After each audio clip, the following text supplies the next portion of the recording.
Assalamualaikum warahmatullahi wabarakatuh. Nah, video ini merupakan video kelanjutan dari video sebelumnya tentang cara mendownload Citra Modis. Cuma bedanya ini kita sudah ditentukan masing-masing wilayahnya. Nah, saya akan mencoba untuk memetakan wilayah saya.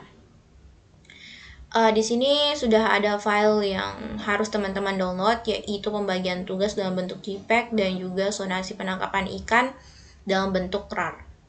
Saya sudah download. Nah, bentuknya kan seperti ini. Seperti biasa, kita klik, kemudian klik kanan, kemudian extract files. Kemudian kita klik OK.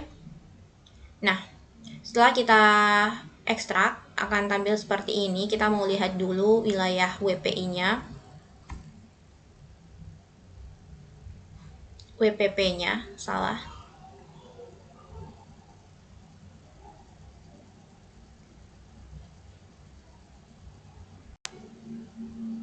Nah, setelah kita buka ArcGIS-nya akan tampil seperti ini. Kenapa datanya seperti ini? Karena sudah penyimpanan foldernya itu sudah berubah. Jadi kita add kembali datanya. Di sini yang di dalam RAR itu ada 3. Ada WPP, SHP, kemudian PNG sama sonanya. Coba kita add yang WPP SHP.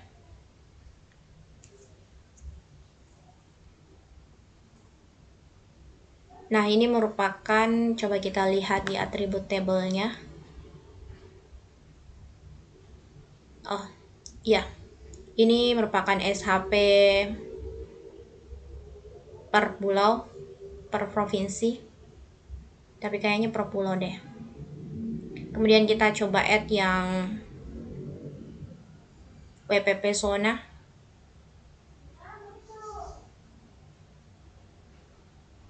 Nah, akan tampil seperti ini.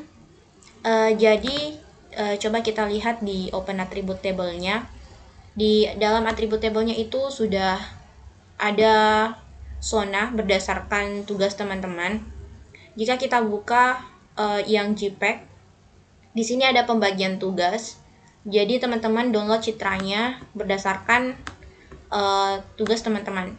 Misalnya di sini saya dapat zona, bentar. Di sini saya dapat zona 718 Juni tahun 2020. 718, coba kita klik yang 718. Nah, ini 718. Dan dulu saya mau ubah dulu jadi hollow.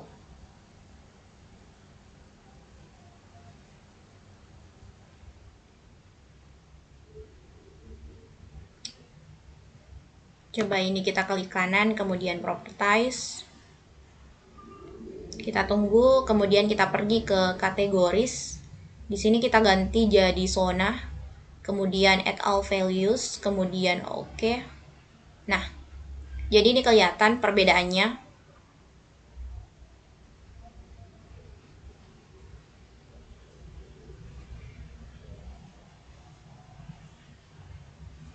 Saya coba add yang JPEG. Kemudian kita OK. Ini perbedaannya. Jadi wilayah saya itu ada di Laut Arafuru. Coba kita perbesar karena kebetulan ini saya tidak pakai mouse. Jadi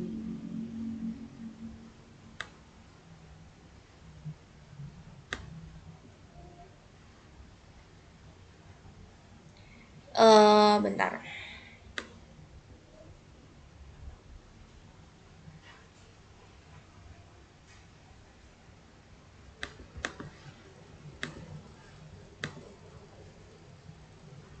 Di sini bisa kita lihat bahwa WPP RI 718 itu perairan Laut Arafuru, kemudian Laut Arafuru dan Laut Timur bagian timur. Nah, jadi itu caranya untuk mengetahui wilayah kita. Setelah itu, setelah terselect, di sini teman-teman pilih klik kanan, kemudian pilih data. ekspor data. Kita mau mengekspor wilayah kita atau data SHP wilayah kita, kemudian kita atur folder penyimpanannya.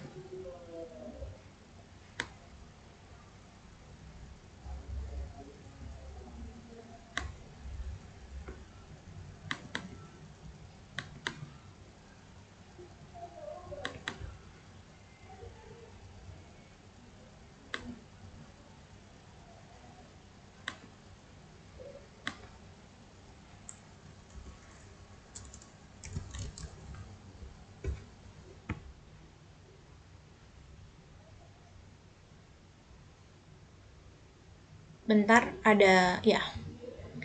Di sini kita simpan dalam batas, kemudian kita save, kemudian kita oke. Kita tunggu sampai proses exporting. Do you want to add the export? Yes, terus kita klik yes di sini. Nah, jadi akan seperti ini. Untuk download citranya seperti pada video yang sudah saya buat, tapi tidak apa-apa, kita ulang kembali. Kita klik Ocean Color, kemudian NASA, kemudian bentar. Di sini klik data, kemudian level 3 browser.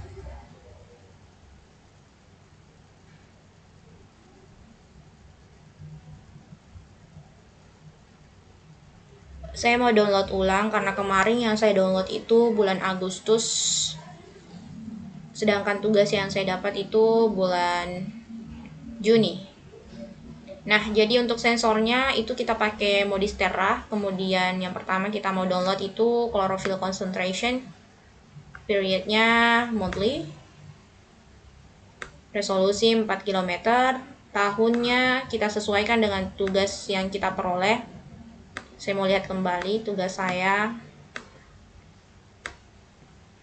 Itu Juni 2020. Kita download yang Juni. Kita tunggu. Seperti biasa kita pastikan dulu di sini Modis Terra Chlorophyll Concentration OCX algorithm Juni 2020. Kemudian kita klik yang SMI.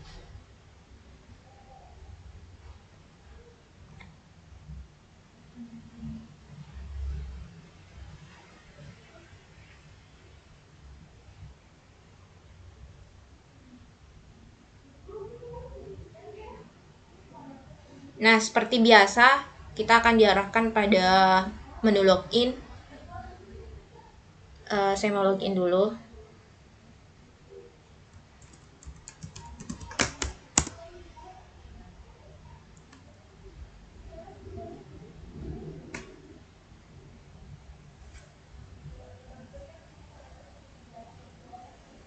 Kemudian nanti akan ditampilkan seperti ini. Ini chlorophyll. Kita simpan dalam folder chlorophyll, kemudian kita save. Dan tunggu hingga proses downloading selesai. Sambil menunggu proses download, kita kembali lagi untuk mendownload yang SST atau Sea Surface Temperature.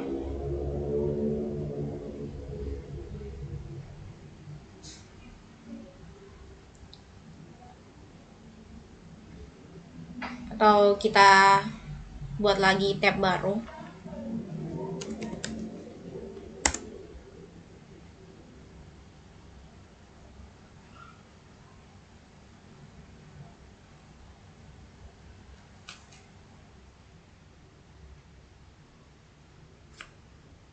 Sensornya bentar, agak lemot.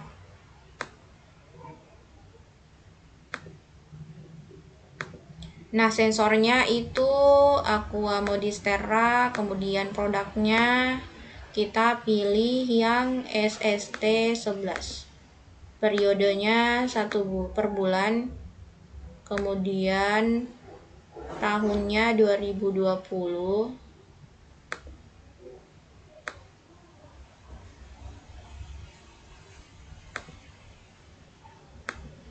Kemudian bulannya bulan Juni. Kita tunggu di sini.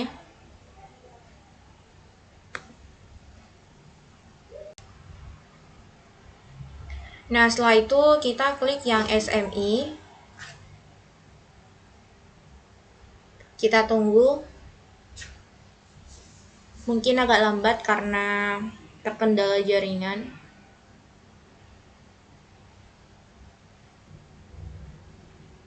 Nah, akan tampil seperti ini. Seperti biasa kita atur foldernya. Karena ini SST, kita simpan dalam folder SST. Kita tunggu sampai proses download selesai.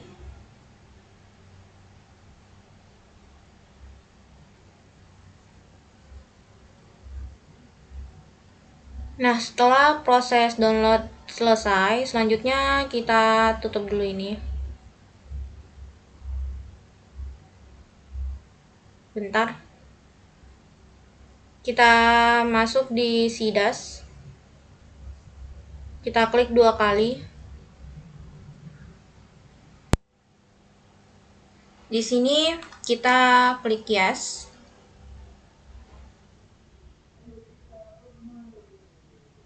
SIDAS yang saya gunakan yaitu SIDAS versi 753. Nah, akan tampil seperti ini. Citra yang sudah tadi kita download itu kita masukkan ke dalam SIDAS. Caranya kita klik yang bagian open a data file. Kemudian kita cari folder penyimpanan dari citra satelit yang sudah kita download.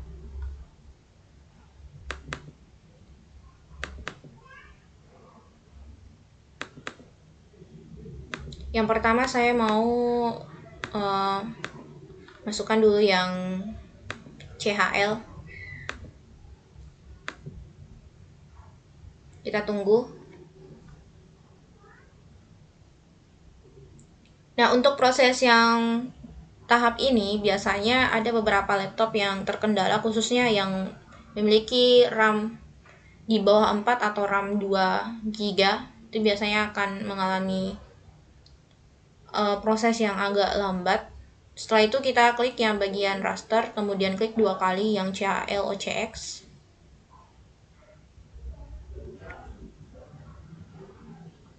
Kita tunggu di sini.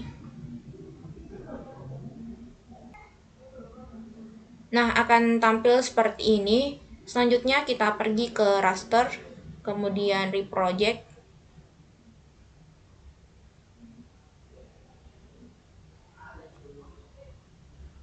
Di sini kita ubah save filesnya. Kita ubah filesnya jadi JOTIF. Kemudian kita atur penyimpanannya.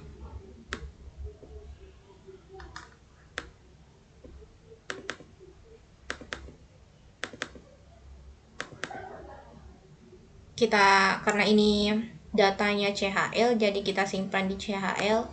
Kemudian kita run. Nah, biasanya membutuhkan waktu yang cukup lama.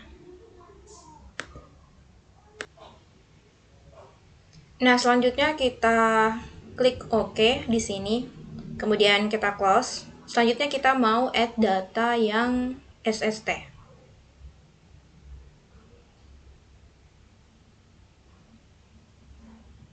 Kita klik kemudian open product. Nah, seperti biasa di raster, kemudian kita klik yang SST, SIDAS creating. Kita tunggu.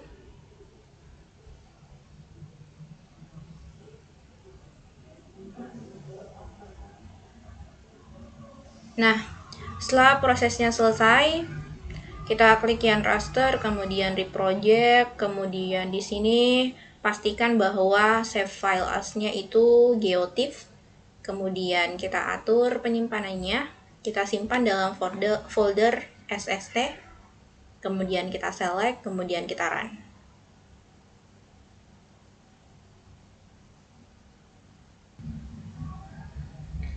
Selanjutnya di sini kita klik OK, kemudian kita close, lalu kita tutup dulu ini. Add data export tadi.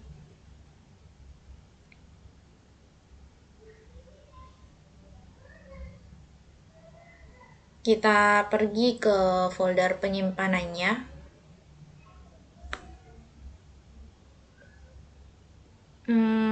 Oke. Bentar. Batas. Kita klik 2 kali. Export. Nah. Kemudian kita klik OK. Nah, akan muncul seperti ini. Kita coba ke atribut tabelnya. Web PPRI 718. Nah, selanjutnya setelah kita mau menambahkan citranya, CHL dan SST-nya. Pertama kita tambahkan dulu yang CHL. Kemudian kita klik yes.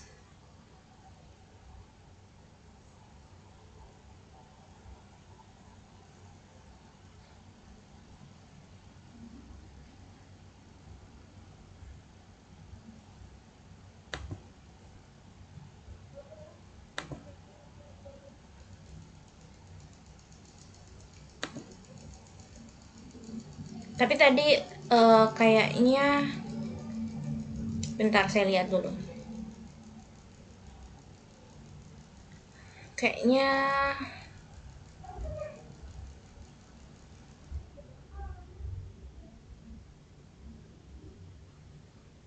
oh iya, sudah benar. Folder penyimpanannya sudah benar. Kenapa tidak muncul? Kita tunggu di sini prosesnya.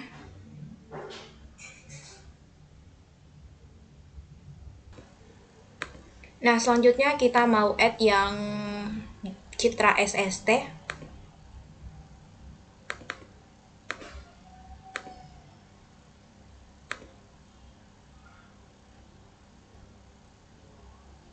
Kita tunggu sampai prosesnya selesai. Di sini agak lama. Nah, setelah prosesnya selesai, tampilannya akan seperti ini. Saya mau perkecil dulu supaya lebih jelas. Nah, karena wilayah saya itu di sebelah sini,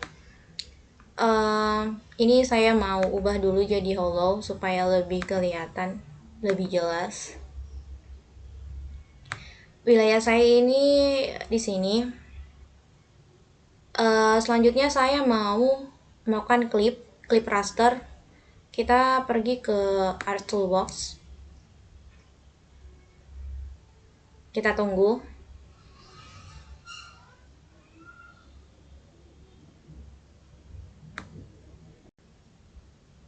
Nah, setelah itu kita pergi ke Data Management Tools. Di sini kita pilih yang raster. Baru kita pilih yang raster processing. Di sini ada clip, kita klik 2 kali.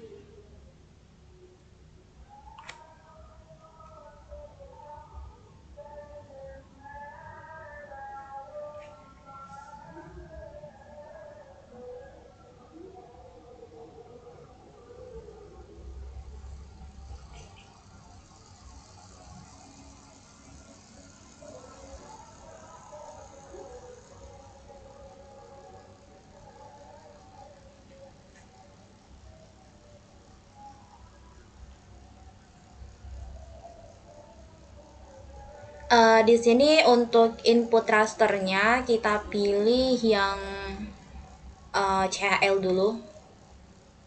Kita mau klip yang CHL dulu, nanti baru SST.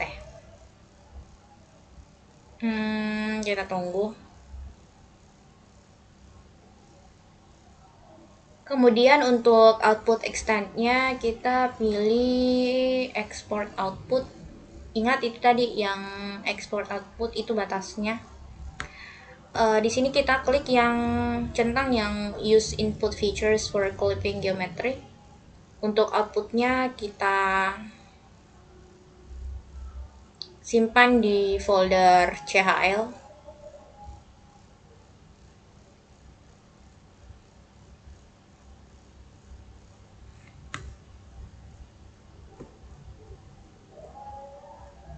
Salah.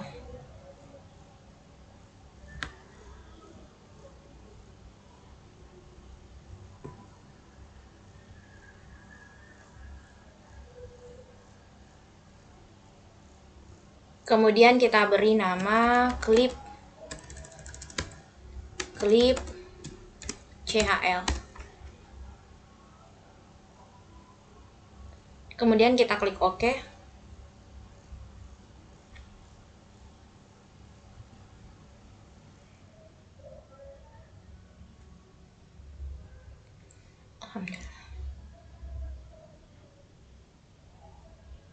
Kita tunggu sampai prosesnya selesai. Oh iya, saya lupa. Perlu teman-teman ingat bahwa kalau kita mau menyimpan sebuah data raster, itu kita harus simpan dalam file geodatabase. Tadi saya lupa untuk simpan di dalam file geodatabase. Kita ulang saja klipnya. Kita klik yang use input features, kemudian di sini kita atur penyimpanannya. Ini kita hapus nanti. Clip CHL new. Bentar. Kita buat dulu file geodatabase. Kemudian kita simpan di dalam file ini. Kita hapus saja new-nya. Save. Kemudian kita klik OK. Kita tunggu sampai proses klipnya selesai. Nah, ini proses klipnya sudah selesai. Jangan ribut. Aduh, push. Tidak ada makanan. Maaf ada gangguan sedikit.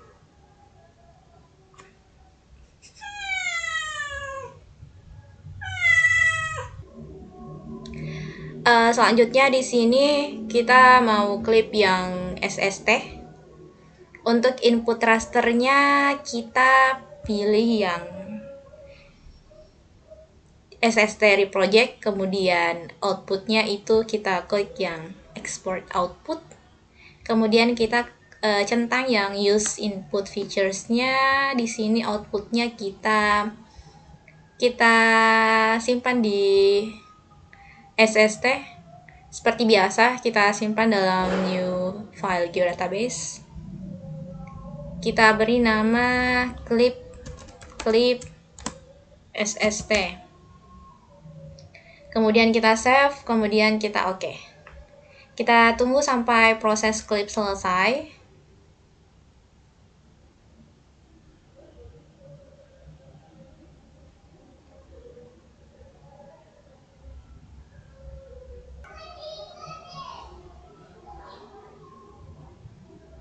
Nah, ini proses clipnya sudah selesai.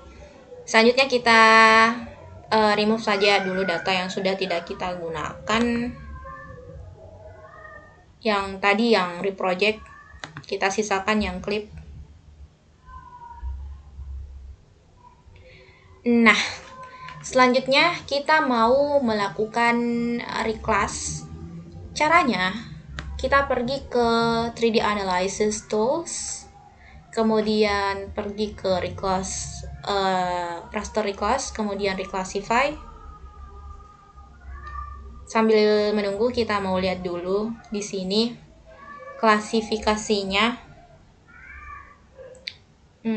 Bentar. Not responding.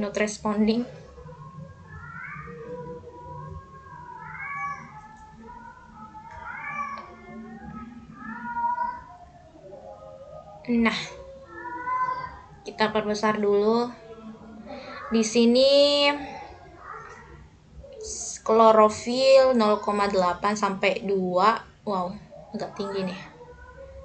0,8 sampai 2. Takutnya nanti ada wilayah yang tapi kayaknya deh luas nih. Oke. 0,8 sampai 2,0, 20 sampai 28 derajat Celcius. Oke, di sini kita tunggu dulu not responding. Nah, akan tampil seperti ini. Untuk input rasternya itu kita masukkan yang CHL dulu. Kemudian kita tunggu, agak lalot not responding, ya Allah. Oke. Selanjutnya kita klik yang classify. Nah, berputar-putar. Untuk klasesnya itu kita lihat dulu di sini. Oke, ada 1. Untuk klasesnya coba kita lihat. Klorofil 0,8 sampai 2,0. Di sini kita beri saja 3. Di sini 0,8. Di sini 2,0. Nah, ini kita biarkan saja. Kemudian kita oke. Ini kita biarkan saja. Intinya begini. Untuk nilai 1 itu tidak berpotensi karena dia kan yang potensi itu nilai CHL-nya yang 0,8 sampai 2 mg per meter pangkat 3. Nah, jadi yang berpotensi itu cuma yang 2. Nah, oke. Di sini kita atur dulu outputnya. Kita simpan dalam file geodatabase. Kemudian di sini kita beri nama reclass CHL. Kemudian kita save. Kemudian kita oke. Kita tunggu sampai prosesnya selesai. Mungkin nanti dalam proses pembuatan peta akan terdapat beberapa kesalahan-kesalahan atau prosesnya tidak selesai. Jadi itu kita ulang-ulang saja terus. Kita tunggu. Oh, ternyata berhasil. Oke, selanjutnya kita mau reclassify yang SST. Di sini kita pilih clip SST. Selanjutnya untuk classify-nya itu kita pilih yang 3. Oke. Kelasnya 3. Kemudian di sini manual. Kita lihat dulu di file dokumen pembagiannya 20 sampai 20 derajat Celcius. Jadi di sini kita tulis 20, kemudian di sini berapa tadi? 28. Nah, oke. Selanjutnya kita oke saja. Di sini outputnya kita atur juga, kita simpan dalam folder geodatabase SST. Di sini kita tulis reclass SST. Kemudian kita save. Lalu kita oke. Kita tunggu sampai prosesnya selesai. Nah, prosesnya sudah selesai. Nah, untuk melihatnya, bentar, saya lihat dulu. Oke, masih ada. Untuk prosesnya kan supaya kita lebih lebih tahu wilayahnya. Untuk yang tidak berpotensi, kan yang berpotensi itu 2. Nah, untuk yang tidak berpotensi itu kita di SST coba kita beri warna putih. Kemudian 3 juga kita beri warna putih karena tidak berpotensi. Selanjutnya SST itu suhu, jadi kita beri warna merah. Kemudian kita oke.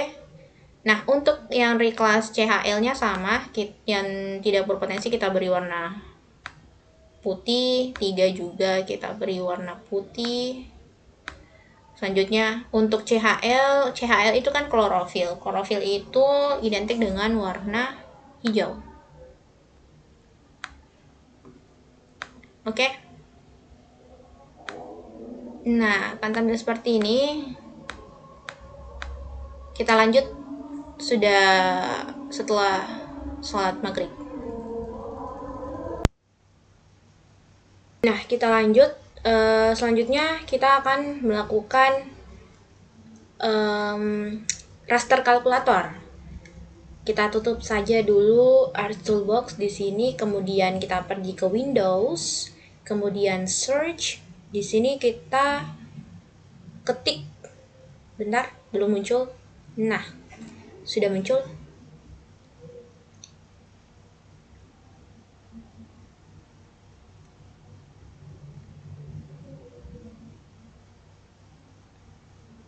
Kita ketik di sini raster kalkulator. Kemudian kita kita search, tunggu, semuanya butuh kesabaran.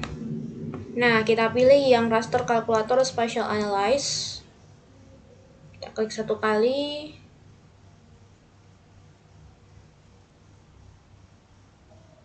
Tunggu. Ya Allah.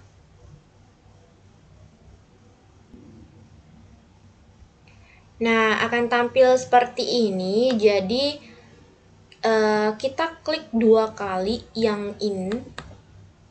Kemudian klik yang klip SST, klik 2 kali. Kemudian kali 1000. Nah, di sini kita atur penyimpanannya. Kita atur di sini misalnya raster kalkulator SST.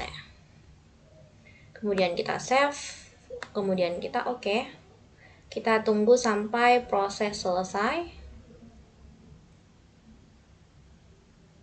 Nah, jadi biasanya ada nanti tahap yang kedepannya itu thermal front.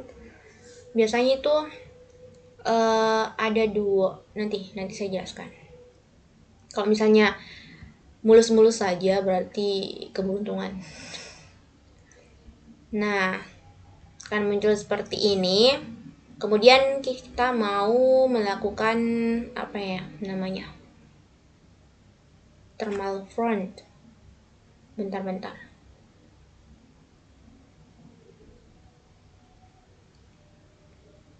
Selanjutnya kita masuk di Art Toolbox. Kita pergi ke Marine. Kemudian Oceanographic Analysis. Kemudian kita pilih Cayula in ArcGIS Raster. Klik 2 kali yang Cayula Cornillon Fronts in ArcGIS Raster. Panjang amat. Nah, di sini kita pilih yang raster kalkulator. Kemudian kita beri 10 untuk front detection threshold. Outputnya saya mau bentar. Saya mau buat folder baru di sini karena biasanya pengalaman saya kalau misalnya saya buatnya di dalam SST itu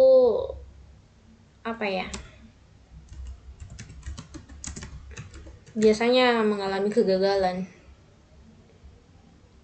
Bentar. Tapi jangan lupa kita simpannya di file geodatabase. Kita tulis di sini thermal front. Kemudian kita save. Kemudian kita oke. Kita tunggu sampai proses selesai. Executing Cayula Cornillon Fronts in ArcGIS Raster. Mudah-mudahan berhasil. Karena biasanya gagal.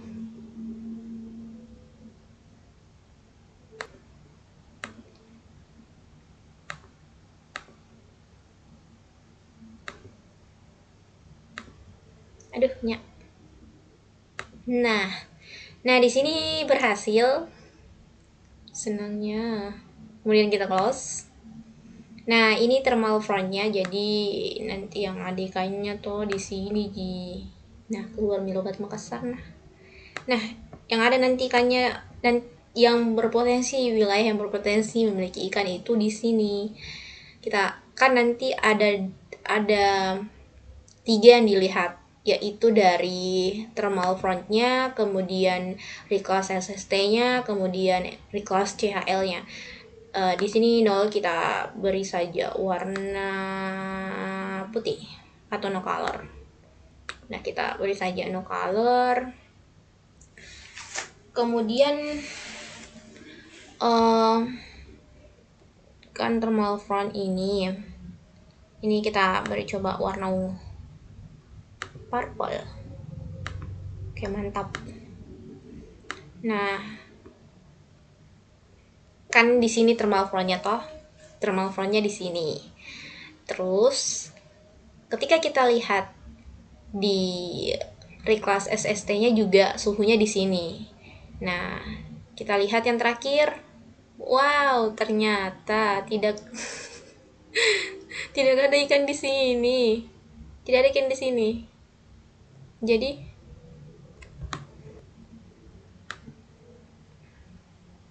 rasanya tidak ada ikan. Setahu saya kalau perairan Arafuru itu ada ikan. Nah, seperti yang sudah saya bilang tadi bahwa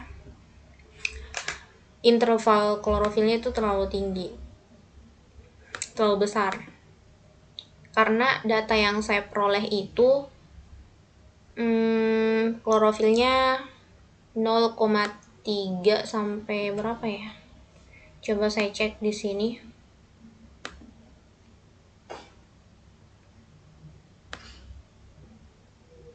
Karena data yang saya peroleh itu juga dari 8 itu konsentrasi optimal klorofilnya 0,5 sampai 2,50. Ini terlalu apa ya? Intervalnya terlalu sedikit. Cuma 0,1 0,9 sama 2, terlalu kecil ki. Jadi gitu. Jadi gagal. Tapi ini nggak gagal. Ini hasilnya memang begini.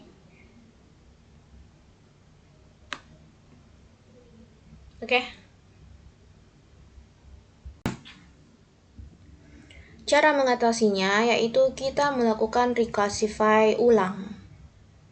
Saya mau coba untuk menggunakan ini data saya 0,5 sampai 2,50, karena kalau misalnya gunakan data yang ini itu terlalu sempit 0,8. Oh iya. Terlalu sempit 0,8 sampai 2,0. Jadi saya mau pakai coba data ini pakai 0,5 sampai 2,5. Itu intervalnya agak lebih renggang. Coba kita masuk kembali di data management tools, kemudian kita lakukan reclassify ulang. Di sini input rasternya itu CHL.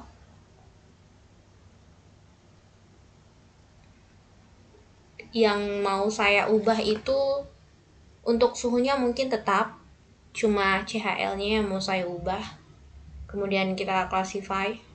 Di sini 3, kemudian natural breaks-nya manual. Data saya itu 0,5 sampai 2,50. 0,5 sampai 2,50. 0,5 sampai 2,50, kemudian kita oke. Kemudian untuk output rasternya itu kita simpan di CHL di file geodatabase. Coba kita ke reclass 2 CHL, kemudian kita save, kemudian kita oke. Kita tunggu sampai proses reclassify selesai. Nah, akan muncul seperti ini. Seperti biasa, untuk yang tidak berpotensi itu kita beri warna putih. Kemudian untuk yang tidak berpotensi itu kita beri warna putih juga. Nah, akan tampil seperti ini. Karena tadi data yang kita gunakan waktu melakukan thermal front itu klip, jadi itu tidak berpengaruh.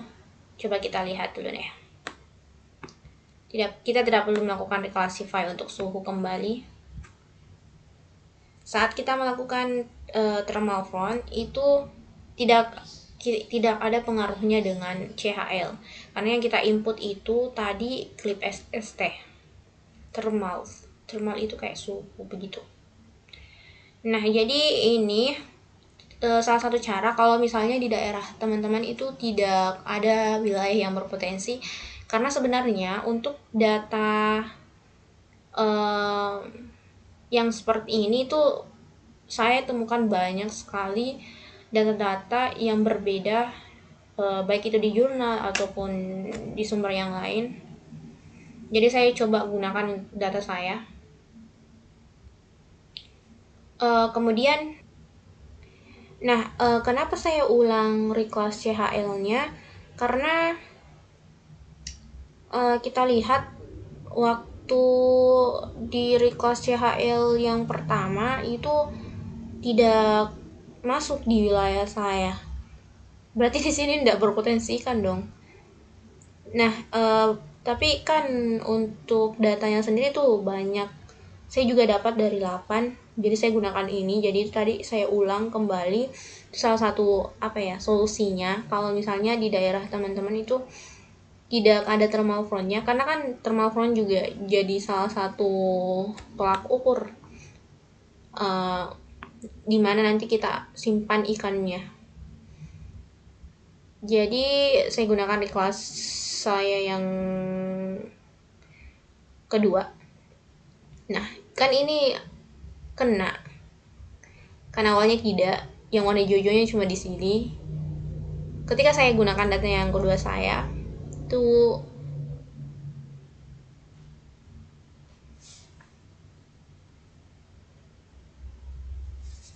itu dapat.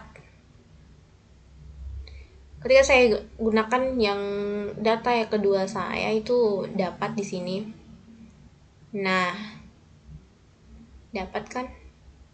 Oke. Jadi saya centang saja dulu ini. Selanjutnya kita mau bikin fishnet. Kemudian kita search. Sini kita klik yang create fishnet data management. Satu kali saja. Kemudian untuk output feature class-nya itu kita mau simpan di folder yang baru.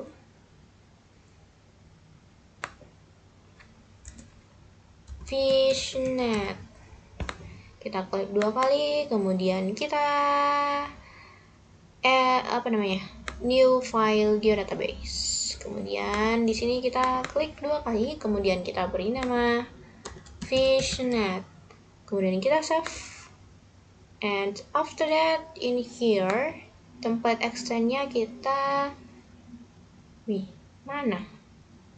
Bentar. Kita harus export. Mana export? Nah, kirain batas. Nah, di sini kita beri 20.000. Nah, di sini juga 20.000. And after that, kita biarkan saja dulu ini. Kemudian polygon. Nah, oke. Biasanya di sini mengalami kegagalan, mudah-mudahan tidak. Biasanya di sini mengalami kegagalan. Nah, gagal. Fishnetnya tidak ada. Nah, jika fishnetnya gagal, itu kita atur dulu proyeksinya. Kita masuk di Windows, kemudian search, kemudian teman-teman ketik di sini project, kemudian pilih project data management tools.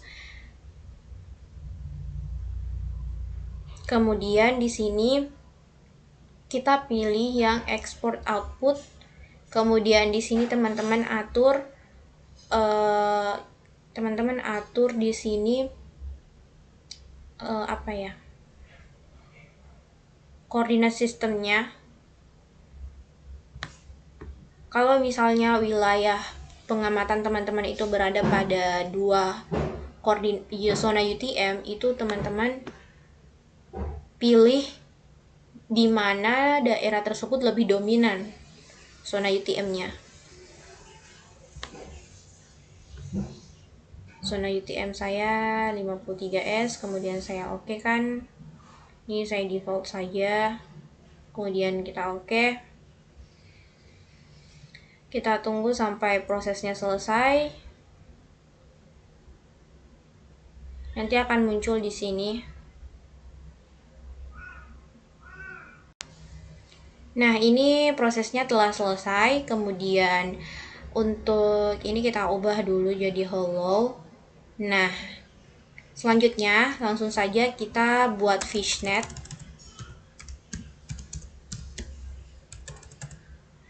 Kita ketik di sini fishnet kurang A.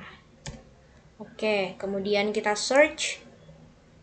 Kemudian di sini kita klik yang create fishnet, kemudian output feature class-nya kita atur.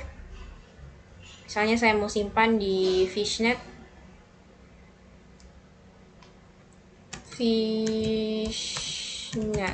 ini saya sudah buat sebelumnya, coba-coba.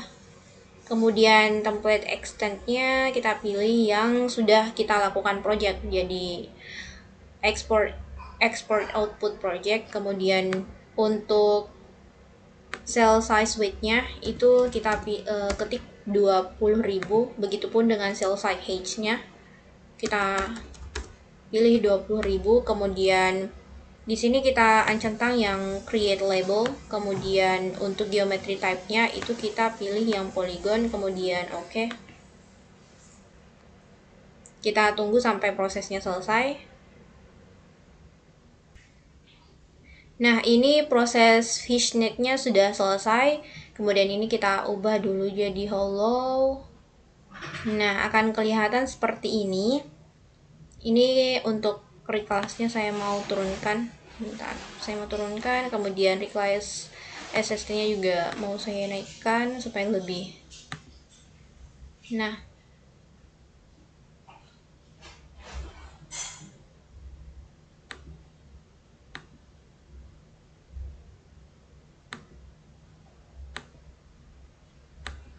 suhu masuk, kemudian klorofil masuk, thermal front-nya kita perbesar dulu supaya kita bisa lihat lebih jelas kotak yang mana saja yang masuk. Untuk ungu, bentar, kita lihat dulu yang merah. Yang merah masuk semua, kemudian hijau, kita perhatikan yang ini 1, 2, 3, 4, 5, 6, 7, 8, 9, 10. Tandai memang nih. Di sini kita perhatikan yang ini. 1, 2.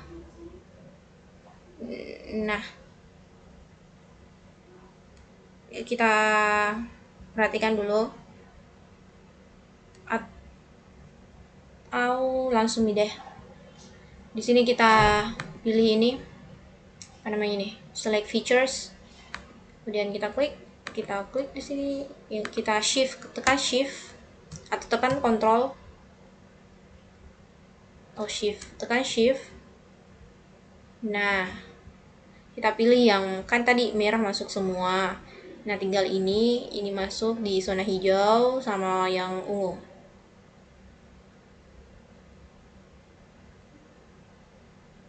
Ini juga. Nah, setelah itu kita lakukan export. Kita melakukan export.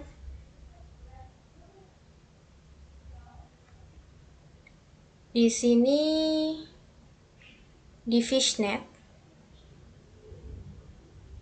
itu kita klik kanan, kemudian data, kemudian ekspor data.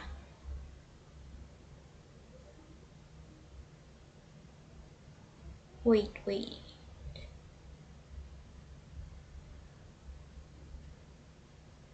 Di sini kita pilih di mana yang mau kita simpan. Misalnya di sini ZPPI. Kemudian kita save. Kemudian oke. Kita tunggu sampai proses exportingnya selesai. Kemudian klik yes. Nah, ini kita centang saja. Ini juga. Ini juga. Ini juga. Ini juga. Dan ini juga.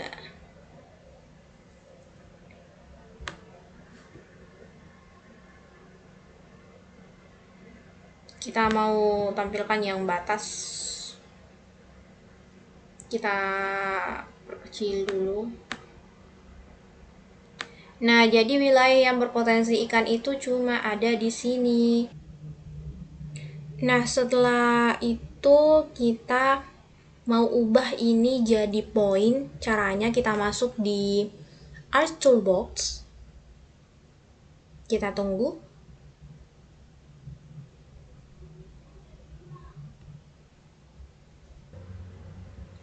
Kemudian di sini kita masuk di Data Management Tools, kemudian kita pergi ke Features. Kita pergi ke Features, kemudian Features to Point. Di sini untuk input features-nya kita pilih yang ZPPI. Nah, kemudian di sini kita atur penyimpanannya. Kita simpan saja di sini.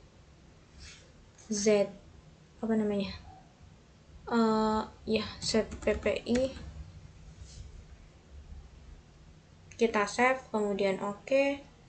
Kemudian kita tunggu. Nah, ini kita centang saja.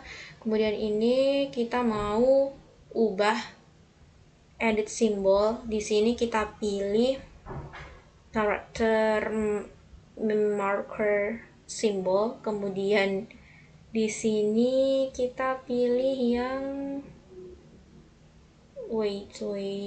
kita pilih yang Esri environment icons. Di sini ada ikan, kita pilih, kemudian oke. Kemudian oke. Nah, akan muncul seperti ini ikan-ikan, kita perbesar ikannya.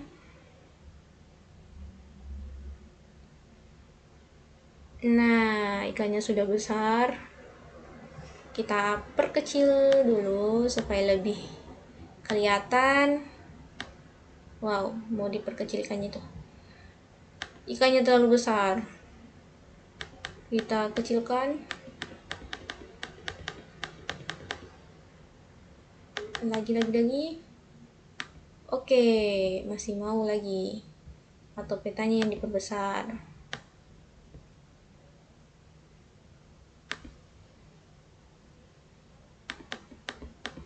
Ini disesuaikan saja. Jadi yang ada ikan itu di sini. Nanti untuk layout petanya itu sama seperti peta sebelumnya. Kita cuma ganti judul, kemudian skala, kemudian skala bar dan skala teks, kemudian datumnya, zona UTM-nya, kemudian sumbernya kita atur jadi modis terra tahun berapa dan bulan berapa. Lalu cuma itu. Intinya kita sesuaikan dengan peta yang sebelumnya, dan untuk legendanya itu tinggal kita masukkan simbol ikan, kemudian kita beri situ daerah yang berpotensi ikan. Seperti nanti saya kirimkan contoh petanya.